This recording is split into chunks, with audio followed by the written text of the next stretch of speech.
நம்ம ஒரு 2 வாரம் இங்கே இல்லை, கோழியை பார்க்கவே வரலை. வீட்டில் தம்பி தான் தண்ணி வச்சுட்டு போனான், மற்றபடி யாரும் எதுவும் போட மாட்டோம். தண்ணி மட்டும் வந்து ஊற்றிட்டு போனான். வந்து பார்த்தா ஒரு கோழியை காணவே இல்லை. ஒரு 2 நாளாக தேடினேன். ஒரு 3 கோழி இதில் முட்டை விட்டு போட்டு வந்திருக்கு மொத்தமாக. இதில் ஒரு 12 முட்டை இருந்துச்சு.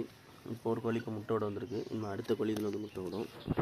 இன்னொரு கோழி தான் நான் இப்போ 2 வாரத்துக்கு முன்னாடியே தேடும் போதே இல்லை.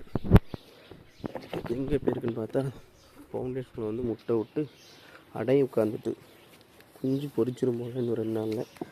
ரொம்ப நாள் அந்த கோழியை காணும். நானும் தேடி அலைஞ்சேன். அது எங்கே வந்து உட்காந்துருக்கான்.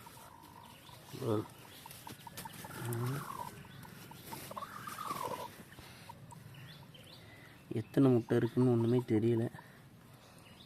எத்தனை முட்டை விட்டுச்சு அடையில் உட்காந்துச்சுன்னு தெரில. ஆனால் ரொம்ப நாள் ஆகிட்டு இந்த கோழியை பார்த்து.